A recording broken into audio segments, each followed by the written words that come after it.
Hello and welcome back to another Magic the Gathering EDH deck tech idea. Today we are taking a look at a Boros deck that heavily focuses around the command zone. Stay tuned as we talk about Phlage, Titan of Fire's Fury. But before we jump into today's video, I want to make a shout out for Mythatom. Check out their high quality Magic the Gathering and other fantasy products via the link in the notes below and use my discount code LATSEL for 10% off your order. Phlage is the younger brother of Proxy, and Proxy has been a widely known discard commander. It heavily focuses on its ETB and attack trigger, targeting all of your opponents to discard. Phlage, on the other hand, focuses on lightning helixing your opponents down, and with it targeting only one target, it is not as strong as Proxy's ETB trigger, I gotta say that. Still, the deck follows a similar approach, because in the early game we want to play a bunch of looting mechanics to fill up our graveyard. On turn 3 or 4 we want to commit Phlage to the battlefield,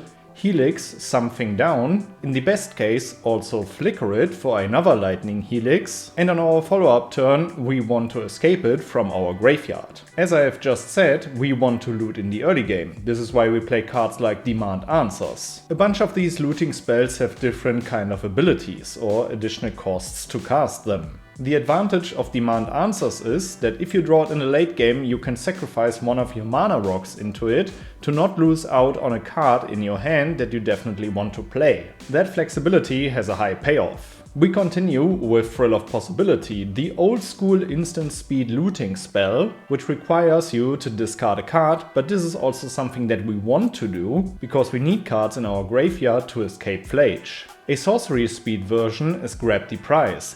This also comes along with additional burn depending on what we discard. Seize the Spoils is also a sorcery speed version of all of those spells, but along the way it also brings a treasure token, which can definitely be very helpful. It shares a mana value with Phlage, which is counterproductive, but Seize the Spoils is a great alternative version for our free turn play, as we also create a treasure token, so on our following turn we can also flicker Phlage. The most expensive but also the most impactful of those looting spells is Big Score. We will draw 2 cards from this one and also create 2 treasure tokens. As we are in Boros colors, we also play Thrilling Discovery, which is a great turn 2 play, but you also gotta make sure that you have the mana pips to cast it. Once we did loot, we want to commit Phlage to the battlefield and hold priority on its sacrifice trigger to cast one of the following flicker spells. We either go with Ephemerate. In the best case scenario, you also have another powerful ETB creature on the battlefield because of its rebound mechanic. Alternatively, you can also go with Cloud Shift, the original flicker spell that puts in a ton of work in this deck. Flicker of Fate is also a great alternative. Sure, it costs 2 mana, but it comes with the upside of also being able to flicker enchantments. Either you can protect one of yours, or you can also flicker one of your opponent's enchantments, if it makes sense in the situation. Another flexible spell is Parting Gust. By gifting a card to somebody, you can also use it as a removal spell, or alternatively, you can commit Phlage to the battlefield, exile it with Parting Gust and bring it back to the battlefield in your end step. Another really flexible spell is Touch the Spirit Realm. We will use this one for its channel mechanic, which is great in this deck because channel is really heavy to counter. You would need a stifle effect for that. And if we already have Phlage on the battlefield and also enough cards in our graveyard to maybe escape it again, we can also hardcast this one to use it as a removal spell. Last but not least, we gotta add some cuteness to this deck. This is why we play Phelia, Exuberant Shepherd.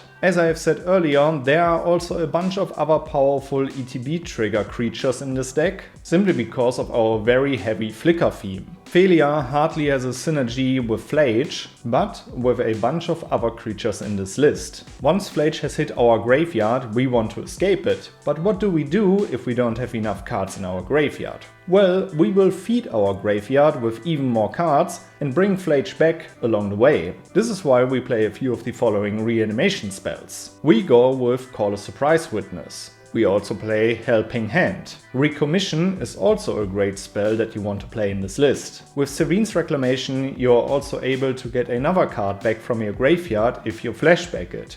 always remember that Serene's Reclamation cares about permanence, so you can also bring back one of your fetch lands. Court of Ardenvale will later on provide a lot of card advantage due to you being the monarch, and in the best case, your opponents won't have any creatures because you helix them all down. And if you stay the monarch, you can keep looping Phlage from your graveyard. A great creature in this deck is Venerable Warsinger. If you can bring this out on turn 3, you can bring Phlage to the battlefield on turn 4, it sacrifices itself, and Phlage will probably have cleared the path for the Warsinger to connect. Then, with its connect trigger, you can bring back Phlage again. I love this synergy in this deck. As I have said, there are also a bunch of other powerful creatures in this deck. For example, Celestine, the Living Saint. Celestine has such a great synergy with Phlage. Even if Phlage stays in our graveyard and we just reanimate it once, in our end step we will have gained life due to its Lightning Helix mechanic, and then Celestine can bring back Phlage again. Due to us gaining a bunch of life, we also play Crested Sunmare. This is a great alternative win con, and the great thing about this card is that it triggers in every end step. This means, depending on how many life gain synergies you have, you can create 4 horses in one turn cycle. When it comes to reanimation on attack, we also play Guardian Scalelord. Due to it having backup, it's also a valid target for flicker effects, and with its attack trigger, we can bring back Phlage. Due to Phlage being sacrificed over and over again, we also play Luminous Broodmoth as great protection for our whole board, and along the way we will get double triggers from Phlage. Caring about ETB and attack triggers, we gotta play Sun Titan. This card is really old, but it still packs a punch due to it having effects on ETB and on attack, which works great in a deck like this. It wants to play around a bunch of ETB effects and also focuses on your combat step. When it comes to strong creatures, I also gotta mention the Gaffer. As with many Boros decks struggle with card advantage, the Gaffer really helps out in this deck. He also cares about each end step, which makes him a great card in this list. And if you want to win even more games, play a few of the following cards, starting off with Griffin Airy. This deck has a huge theme around you gaining a bunch of life due to Phlage. With Griffin Airy, you can keep creating tokens which will come in handy, either to use them as a chump blockers or to also attack with them. Heartwarming Redemption curves nicely in this deck. On turn 3 you will commit Phlage to the battlefield, it will sacrifice itself. Afterwards you will just skip the turn in turn 4, and in your opponent's end step you will fire this one off, discard your whole hand, draw new cards, and in turn 5 you can escape Phlage. When it comes to drawing a bunch of value from just one card, we gotta play Virtue of Courage. We can use its instant speed side to ping something down in the early game, and later on we can commit the enchantment to the battlefield. The great thing is that Phlage helixes for free damage. These won't be too many cards that you impulse with Virtue of Courage. It will be just enough that you might lose out on one card, but still not too few to make the investment not pay off. When it comes to reanimation strategies that want to play from your graveyard, I love to include Collector's Vault. This is one of my favorite artifacts and it definitely packs a punch in this deck too. Do not sleep on this card. If you have it in your bulk box, definitely put it into your staple binder. Due to the fact that we are looting a bunch through our deck, we also gotta play Monument to Endurance. With every discard we can draw additional value, which is great for us. And last but not least, we play Aetherflux Reservoir. We do not play around any combo with Aetherflux Reservoir. This is going to be on theme. We want to gain a bunch of life due to all of those Lightning Helix effects, and if we have honestly earned our 50 plus life total, we can nuke somebody out of the game. Alright guys, these were a few cards that I would play in Phlage, Titan or Fire's Fury. Let me know which cards you would add to the deck, which legendary creature I shall feature next.